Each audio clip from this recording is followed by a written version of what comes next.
Guys, nandito po kami ngayon sa kainan ni Ninay. Anong pangalan ng ano? Samgyeopsal House Davao. Ano?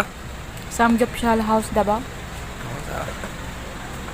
Oh, busog na kami. Kanina pa kami, mga 2 oras pa kami dito. 2 oras. Oh, yun yung asawa ko.